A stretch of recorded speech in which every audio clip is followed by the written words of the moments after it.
मनुष्य के स्पंज समान फेफड़े हवा सोखने के लिए बने हैं, लेकिन कुछ लोग फेफड़ों को बीड़ी सिगरेट का धुआं सोखने के लिए इस्तेमाल करते हैं। एकांत धूम्रपान करने वाले व्यक्ति के फेफड़ों को अगर आप निचोड़ कर देखें तो इतनी मात्रा में आपको साल भर का कैंसर पैदा करने वाला टार मिलेगा। इतना टार आपको बीमार, बहुत बीमार बनाने के लिए काफी है। आज हम लोग कैंसर के बारे में देखते हैं कि एक्चुअल में लोग अत्यधिक इस कैंसर से क्यों मर रहे हैं। WHO के हिसाब से 2020 में इसकी जो मेडिकल रिपोर्ट आई थी कि कितने लोग जो मेडिकल में अर्थात जो अस्पताल में मरे हुए थे उन लोगों की जो WHO एक वर्ल्ड हेल्थ ऑर्गेनाइजेशन है, इसके हिसाब से 2020 में लगभग 10 मिलियन लोग कैंसर से मरे थे। यह इतना बड़ा डाटा, 10 मिलियन का मतलब आप सोच सकते हो यह डाटा 1 करोड़ है। 1 करोड़ सोच रहे हो, एक साल में पूरे देश से 1 करोड़ लोग मरे थे, 2020 की बात है। और देखो अगर यह कहें यह इतना डाटा है कि हर छठवीं मौत जो हो रही है देश में, हर छठी मौत जो देश में हो रही है वह किससे हो रही है? कैंसर से हो रही है। अगर मान लो किसी देश में 6 लोग मर रहे हैं तो उस 6 लोग में जो 1 की मौत हुई है वह कैंसर से हो रही है। इतना बड़ा डाटा है। और यह बताएं हर 4 में से 1 को कैंसर इस समय हो रहा है। जैसे मान लीजिए 4 लोग हैं, 4 लोग अगर बीमार हो रहे हैं एक देश में तो उनमें से 1 जो बीमार हुआ है वह काहे की वजह से हो रहा है? कैंसर से हो रहा है। तो इतना बड़ा डाटा है। अगर हम इंडिया की बात करें तो इंडिया में हर साल 1 मिलियन इंडियन है इस कैंसर से रोग पीड़ित होते हैं। 1 मिलियन का मतलब है या 10 लाख जो लोग हैं 1 साल में पीड़ित हो रहे हैं। और इनमें से जो लार्ज नंबर है, बहुत ज़्यादा बड़े अमाउंट में लोग मर रहे हैं। और इंडिया की भी अगर हम रिपोर्ट करें तो इंडिया में ICMR करके एक है मेडिकल है, जैसे Indian counselling of medical research करके है। तो यह 2020, 21, 22 का डाटा पेश किया था। 2020 में इंडिया में 2020 की ये डाटा है, लगभग 7,70,000 लोगों की मौत हुई थी। 7,70,000 लोग, कल्पना करो यह कितना बड़ा डाटा है, इस कैंसर से मरे थे। और 2020 के जस्ट बाद 2021 में 7,89,000। देखो 7 लाख इसमें 70,000 था, इसमें 89,000 हो गया था। जैसा जैसा साल बीतते गए कैंसर के जो पेशेंट थे उनकी डेथ रेट जो था बढ़ते जा रहा था। फिर 22 में देखा गया 8,08,000 लोगों की डेथ हुई।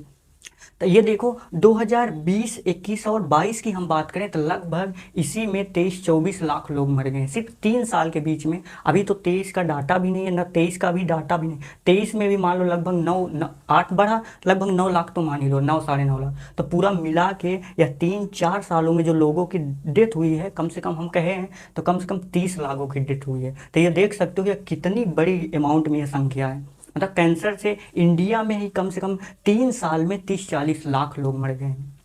अगर और बताएं तो सबसे ज़्यादा जो पीड़ित हो रहे हैं, सबसे ज़्यादा जो जनसंख्या में मर रहे हैं जो लोग, तो अपने यूपी के हैं, उत्तर प्रदेश के लोग हैं। उत्तर प्रदेश का तो आपको पता है उत्तर प्रदेश में 2020 में ही 1,11,000 लोग मरे थे। 1,11,000 लोग 2020 में मरे थे। अगले 1 साल बाद 1,14,000 मरे थे। तो देख रहे हो जैसा ये तो काउंट है, सिर्फ वो डाटा है जो लोग भर्ती हो रहे थे, दवा करा रहे थे, मर रहे थे, जो लोग मेडिकल में उनका नाम लिखा था कैंसर से पीड़ित थे, सिर्फ वो डाटा है। ये इसमें बहुत चीज़ तो मिसिंग है। मान लीजिए जो गांव देहात में रहते हैं, दवा ही नहीं कराए, वो लोग जो मर गए तो उनका डाटा ही नहीं। अगर उनका भी कैलकुलेट कर दें तो इंडिया में कम से कम 50 लाख की मौत हो गई थी 3 साल में। तो 22 में देखो, 22 में कहें तो कितने लाख लोग हो गए थे? 1,16,000। तो देख रहे हो अपने यूपी में कितने अकाउंट, लगभग अगर हम यूपी की बात करें तो इन 3 साल में, अभी 23 का गणना भी नहीं किया, इन 3 साल में लगभग 3.5 लाख लोगों की मौत हुई है। और अब बता दें जो यूपी वाले लोग हैं, यूपी वाले लोगों के कारण का है, यूपी वाले लोग जो हैं, यूपी में मैक्सिमम जो लोग हैं खैनी चबाते रहते हैं। खैनी तो पता होगा, जो मींजते हैं, मींज के चबा के दांत उतरे नीचे जीभ टाइट रखते हैं। खैनी एक खाते हैं, गुटखा खाते हैं। ये जो खैनी गुटखा है, यह माउथ का कैंसर सबसे ज़्यादा यूपी में बढ़ा रहा है। तो यह है यूपी में, यूपी का डाटा है, यूपी में सबसे ज़्यादा कैंसर के मरीज देखे जा रहे हैं। तो यह डाटा था। तो कोशिश करिए यह जो आपको इन सभी चीज़ों जो कैंसर हो रहा है उनको अवॉइड करने को देखो। तो चलो आप और बताते हैं। जैसे हमने कहा हर 4 में से 1 लोग को कैंसर हो रहा है, तो होता क्यों? पहले क्या हो रहा था? पहले अगर हम पहले की बात करें तो पहले सिर्फ उन्हीं लोगों को कैंसर होता था जो लोग गुटखा चबाते थे, खैनी खाते थे, सिगरेट पीते थे या बीड़ी पीते थे या शराब पीते थे, सिर्फ उन्हीं लोगों को कैंसर होता था। लेकिन अब में जैसे जैसे जनरेशन बढ़ रही है उसे यह देखा गया कि जो लोग गुटखा, पान, सुपारी आदि का सेवन भी नहीं करते उनको भी कैंसर हो रहा है। तो यह रीजन क्या था? तो इस पे जाने से पहले कुछ और आपको बताएं। अगर हम आपको पता हो, आपको अगर नहीं पता तो आपको बता दें, हमारे शरीर में हर समय कैंसर होता रहता है। मतलब जो कैंसर हमारे शरीर में कर रहा है वह सेल हर समय उत्पन्न होता रहता है। तो हमारे शरीर में आपको पता है इम्यून है, प्रतिरक्षा प्रणाली है, इम्यून सिस्टम है। जैसे इम्यून सिस्टम मतलब आप जैसे आपको मान लीजिए जुकाम हुआ है, जुकाम होता है तो लगभग हफ्ता 2 हफ्ते में आपका जुकाम ठीक हो जाता है, बिना दवा खाए भी जुकाम ठीक हो जाए। आपको यह बता दें जुकाम की दवा भी नहीं बनी, वायरस को कभी ख़त्म नहीं किया जा सकता, उसे ख़त्म कौन कर सकता है, हमारी शरीर के। तो आपने देखा होगा 7-8 दिन में आपका जुकाम एकदम सही से ठीक हो जाता। तो होता क्या, हमारे शरीर में उससे लड़ने की क्षमता थी। ऐसे ही हमारे शरीर में 2 प्रकार की सेल पाई जाती हैं, एक होती है नेचुरल किलर सेल, एक होती है T lymphocyte. Natural killer cell WBC में पाई जाती है। आपने डब्ल्यूबीसी का हम बताए थे अपने फीवर वाले लेक्चर में, उसको देखिएगा, तो बताए थे नेचुरल किलर सेल और टी लिम्फोसाइट ये डब्ल्यूबीसी में पाई जाती है। और टी लिम्फोसाइट जो होती है, हमारी जो थाइमस होता है, ये स्टर्नम है, स्टर्नम के पीछे थाइमस में यह टी लिम्फोसाइट बनती है। यह सेल का काम का होता है, हमारे शरीर में जितनी भी कैंसर सेल बनी है, जितनी भी कैंसर सेल बनी है, उन कैंसर सेल को क्या करता है, मारता है। एक तो कैंसर सेल को यह मारेगा, एक वायरस इन्फेक्टेड सेल को मारेगा। ये तो ऐसे ही जैसे आप ये ब्लड में घूमते रहता है। अब ये देखता है कि मान लीजिए यह गार्ड की तरह एक काम करता है, गार्ड की तरह काम करता है। मान लो आपके शरीर में कोई भी चीज़, मान लीजिए जैसे गार्ड की तरह अगर आपके अगल बगल कोई चीज़ है, गार्ड की सुरक्षा करता है, तो कोई भी आप पे अगर हमला करेगा तो काम क्या करेंगे, अगर गोली है तो उससे मारेंगे। तो इनका काम क्या है, यह देखते हैं अगर कोई भी बेकार चीज़ आई है जो शरीर को नुकसान पहुँचाएगी, तो एक काम क्या करते हैं, जो पार्टिकल जैसे कैंसर सेल बना था उनमें मान लो एक गोली ली है तो गोली में छल्ली करके छेद कर देते हैं, उनमें छोटे छोटे पोर करने के बाद यह उसमें इंटर करके उस कैंसर सेल को क्या कर देते हैं, ख़त्म कर देते हैं।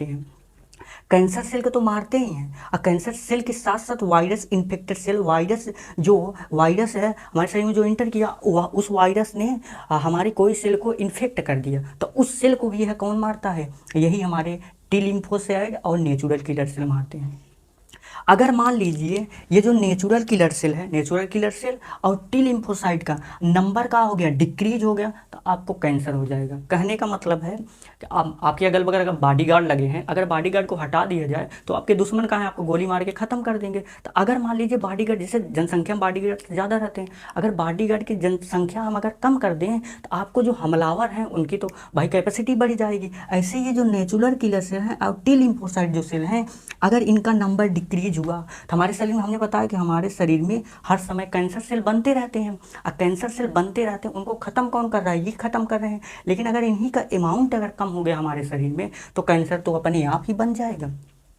तो ये तो हमें पता चल गया कि हमें कैंसर तो हमेशा हो रहा है। कैंसर से हमें बचा कौन रहा है, नेचुरल किलर सेल और टी लिम्फोसाइट। और आपको बताएं, आपने टीबी का नाम तो सुना होगा, ट्यूबरकुलोसिस के बारे में सुना ही होगा, जो माइकोबैक्टीरियम करके बैक्टीरिया की वजह से होता है। होता क्या है इसमें, वो जो बैक्टीरिया होता है हमारे लंग्स में हमेशा प्रेजेंट होता है, फिर भी हमें टीबी नहीं होता। रीजन क्या है, हमारे शरीर में ये जो सेल पाई जाती हैं, यही सेल जो होती हैं, यही सेल उसको हमेशा ख़त्म करती रहती है। अगर इनका अमाउंट कम हो गया तो आपको टीबी भी हो सकता है। तो आप देखे होंगे जैसे जो आदमी कहते हैं किसी आदमी को टीबी हुआ है, उसके संपर्क में आओगे तो टीबी हो जाएगा, वो तो ज़रूरी नहीं कि 100% हो जाए, लेकिन अगर आपके अंदर जो बैक्टीरिया है अगर इम्यून कम हुआ तो वो ज़रूर ग्रो कर जाएगा। इसीलिए कहते हैं हमारे शरीर के लंग्स में ही वह बैक्टीरिया प्रेजेंट होता है, लेकिन ग्रो नहीं कर पाता। रीजन का था क्योंकि इनका अमाउंट ज़्यादा है, उनको ग्रो ही नहीं होने। अगर इनका अमाउंट कम हुआ तो कई प्रकार की बीमारी हमारे अंदर आती ही जाती है। जैसे आपने एड्स का नाम सुना होगा, एड्स में जो HIV वायरस होता है वह काम क्या करता है,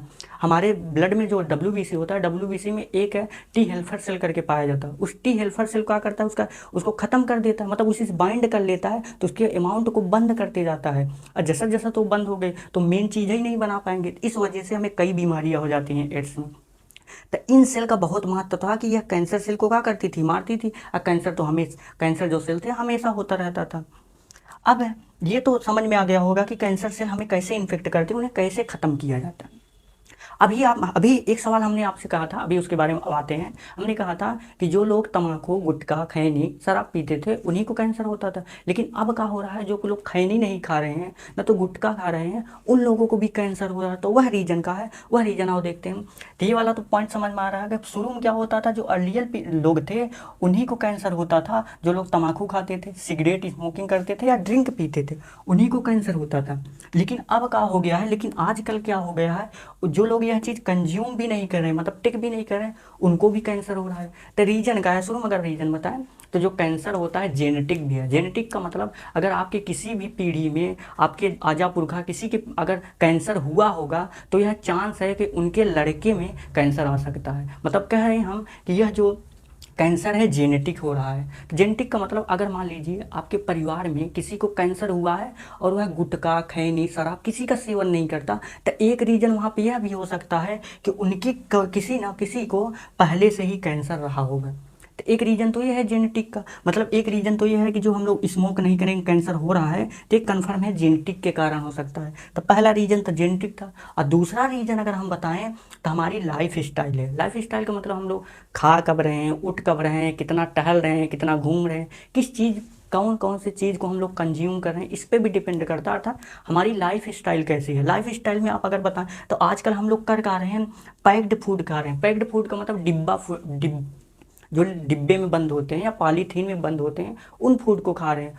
उन फूड में आपको पता होगा पेस्टिसाइड मिलाए रहते हैं। पेस्टिसाइड का मतलब उनमें अगर फूड रखा गया तो अगर डिब्बा में बंद कर रखा, केमिकल डालना पड़ेगा ताकि उस डिब्बे में वो जो भरा है हमारा भोजन वह खराब ना हो, उसके लिए हमें केमिकल डालना पड़ेगा। वह केमिकल तो उसको तो बचा क्यों डाला गया, ताकि उसमें जो कीड़े लगेंगे कीड़े ना लगे। तो कीड़े मारने वाली मान लो एक दवा है तो वह डाल दिया गया, तो अब वो तो ख़त्म नहीं होंगे, लेकिन उसमें जो केमिकल प्रेजेंट है वह केमिकल हमें कैंसर कर सकता है।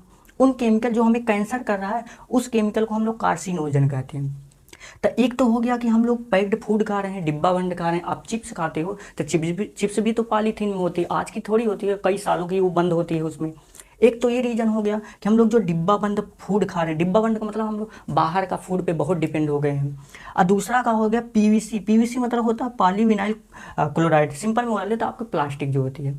अब आजकल जो जांच हो रहा है तो जो आदमियों का ब्लड सैंपल लिया जा रहा है उसमें में पीवीसी पार्टिकल देखे जा रहे हैं। पीवीसी पार्टिकल का मतलब है उनके ब्लड में ये जो पॉलीथीन होते हैं, मतलब जो प्लास्टिक होते हैं उसके छोटे छोटे कण पाए जा रहे हैं। कहोगे यह कहाँ से आ गया, तो आपको पता होगा हम लोग बाटल की पानी पी रहे हैं। आजकल लोग क्या करते हैं, मार्केट में जाएंगे पानी देखेंगे, पानी अगर नल से भी आ रहा है, नल वाला नहीं देखते, देखेंगे कि बाहर का पानी है बढ़िया पैकेट में बंद है बाटल में, लाएंगे उसको पी लेंगे।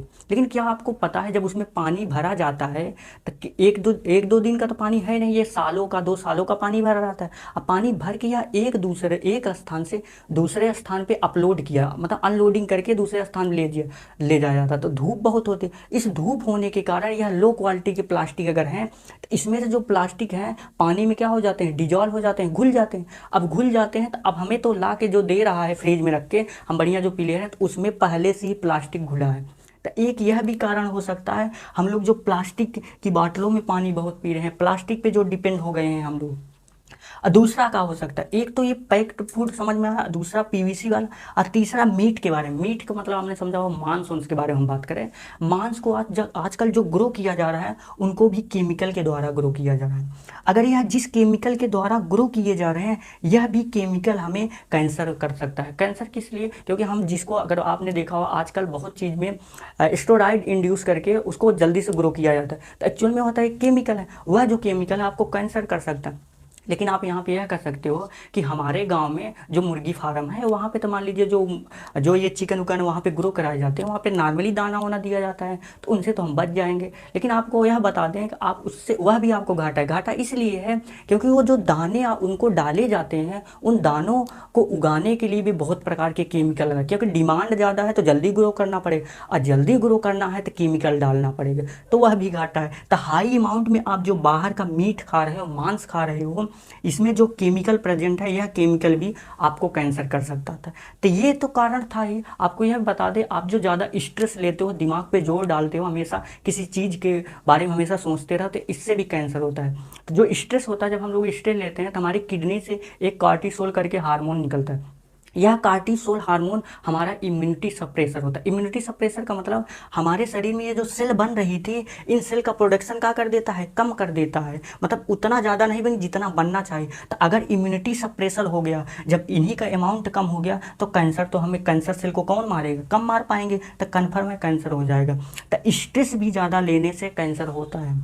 और बताएं, एक्सरे का तो पता होगा, आप लोगों ने एक्सरे कराते हो रहते हो। अगर कोई इंसान बार बार अपने जीवन में कई बार एक्सरे करवा लिया, किसी चीज़ का, चेस्ट का हो गया, हाथ का हो गया, कई चीज़ बार बार अगर एक्सरे करवा लिया तो उससे भी कैंसर होता है। आपने देखा होगा जिस व्यक्ति का एक्सरे होता है डॉक्टर पहले से ही पहने रहता है, लेकिन जो उसके साथ जाता है तो अगर वो जा रहा है तो कंफर्म करे वो अंदर न जाए, बाहर ही रहे, नहीं कि हम देखें वहाँ पे क्या हो रहा है। तो वह जो रेडिएशन निकलती है हमारी सेल को डैमेज कर सकती है, तो उससे भी हमें कैंसर होता है। एक आपको बता दें यूवी रेज, यूवी रेज का मतलब अल्ट्रा वायलेट रेज है, जो सन से निकलती रहती है हमेशा। अगर आप अत्यधिक धूप में काम कर रहे हो, बहुत ज़्यादा आप काम कर रहे हो धूप में, तो उससे भी आपका स्किन कैंसर होने की प्रोबेबिलिटी बढ़ जाती है। स्किन कैंसर का मतलब एक कारण तो ये और भी हो सकता है कि आपकी जो स्किन है ज़्यादा डार्क नहीं, मतलब कम डार्क है, आप ज़्यादा गोरे हो, तो उस वजह से, क्योंकि आप काले नहीं हो, उस वजह से यह जो रेज है आपको इफेक्ट करेगी, तब वह आगे चल के स्किन कैंसर का काज कर सकता है।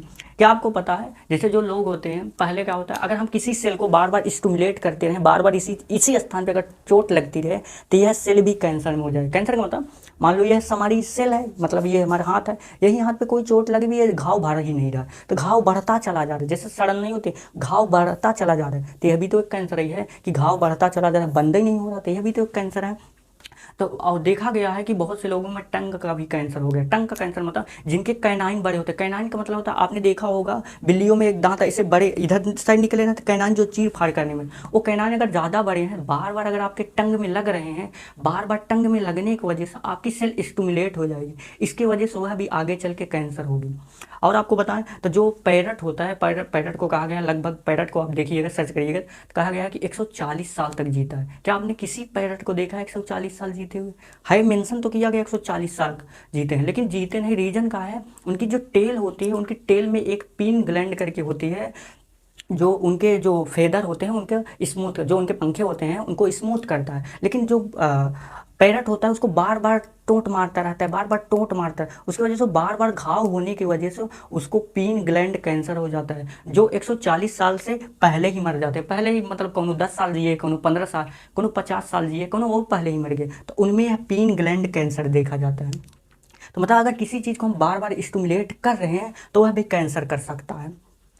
यहाँ तो आपको इतना पता चला कि हमारे अंदर कैंसर किस किस वजह से हो सकता है। डिब्बा बंद फूड खाएंगे उससे हो जाएगा, प्लास्टिक वाले चीज़ हम ज़्यादा यूज कर रहे हैं, थर्ड क्वालिटी प्लास्टिक यूज कर रहे हैं, उसमें पानी यूज कर रहे हैं, कुछ भी यूज कर रहे हैं, उससे हमें हो सकता है। अब मीट खा रहे हैं, तो मीट अगर हम खा रहे हैं, बाहर का मीट खा रहे हैं, अब मीट जो ग्रो किया जा रहा है केमिकल की वजह से, वह भी हमें कैंसर कर सकता है। तो और यह भी आप कहोगे भैया हम लोग फल भी खाते हैं, फ्रूट भी खाते हैं, गेहूँ चावल भी खाते हैं, तो वह भी तो यूरिया से वो कहा जाता है। तो लेकिन आपको कहें जो यूरिया होता है, यूरिया प्लांट में लगता है, तो यह भी एक प्रकार का केमिकल है जो आपको कैंसर कर सकता है। लेकिन अगर हम यही बस प्लांट जो है, गेहूं है, चावल है, यही बस खा रहे हैं, तो इतने सेल को तो आराम से ये वाली नेचुरल किलर सेल और टी लिम्फोसाइट सेल मार दे रही है।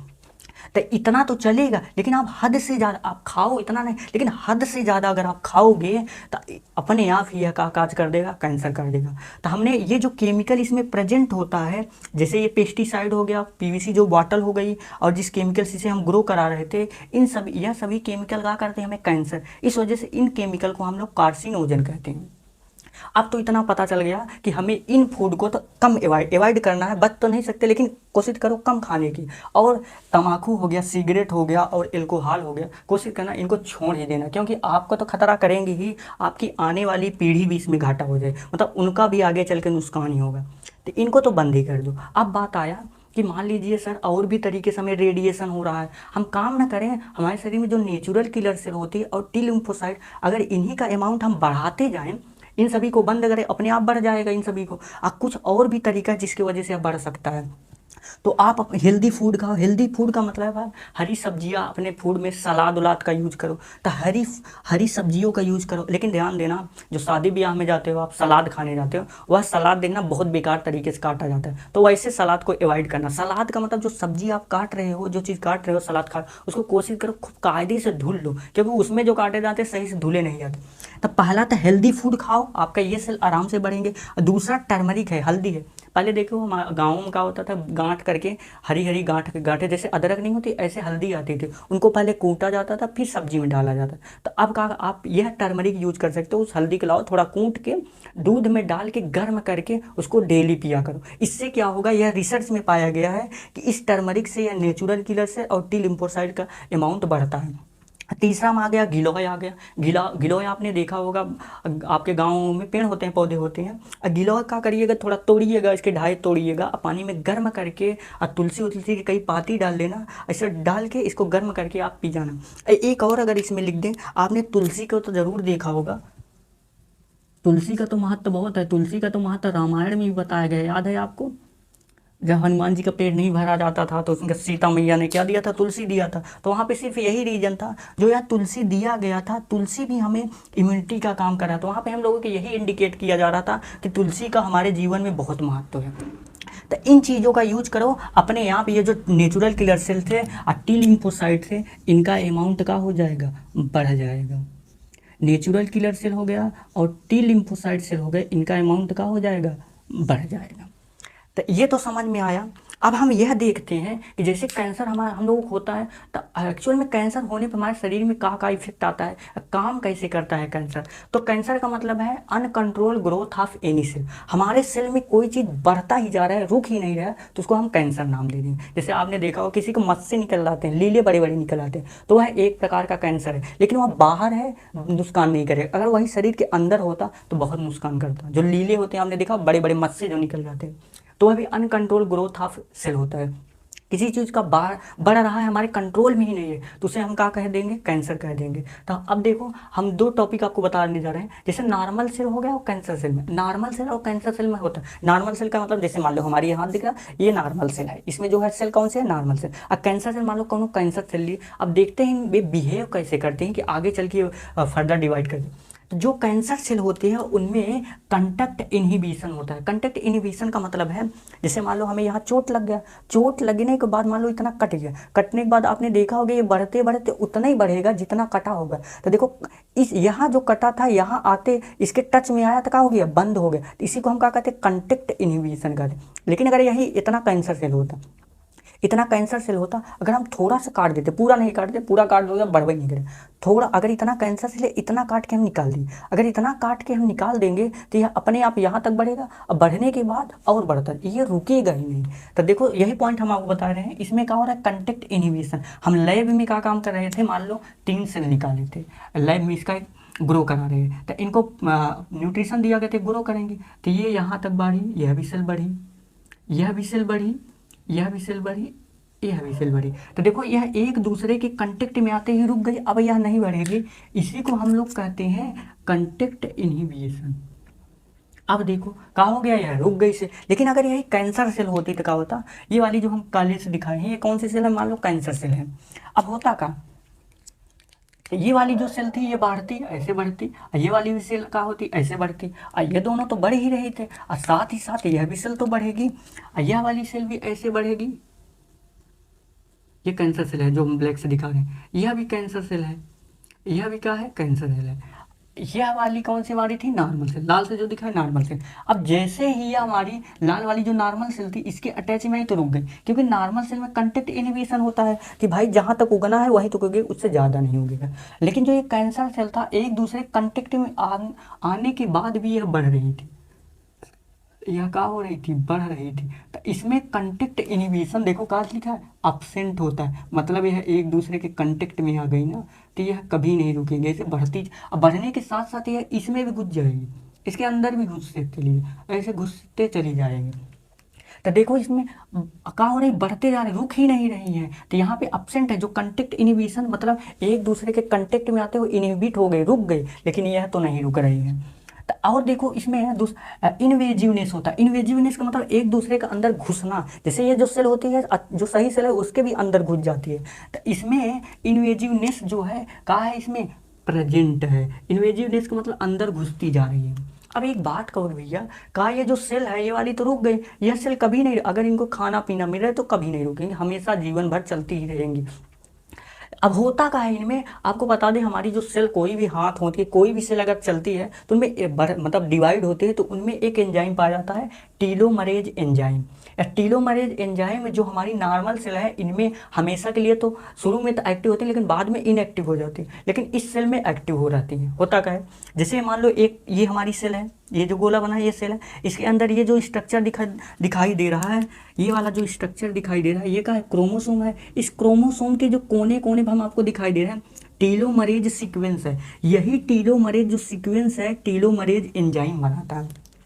ये टेलोमरेज एंजाइम जो बनाया है, अब यह जो हमारे पास सेल है, यह कितने बार डिवाइड करेगी, 50 जनरेशन तो पता है आपको, जैसे आपके दादा, फिर आपके पिता, फिर आपकी ये जनरेशन आएगी, ऐसे करते करते यह 50 जनरेशन तक डिवाइड करेगी। उसके बाद है यह देखो, ये जो इसके ऊपर टेलोमरेज एंजाइम था, टीलोमरेज एंजाइम का हो गया, खत्म हो गया। जब टीलोमरेज एंजाइम खत्म हो गया तो यही सिग्नल देता था आगे डिवाइड करो, तो यह आगे डिवाइड ही नहीं करेंगी। जब डिवाइड ही नहीं करेंगी तो ये देखो क्रोमोसोम विदाउट टीलोमरेज, इसमें इस कोने पे टीलोमरेज एंजाइम नहीं है, खत्म है, तो यह एपोप्टोसिस कर रहा है। एपोप्टोसिस का मतलब है यह आगे चल के क्या हो जाएगी, इनका डेथ हो जाएगा।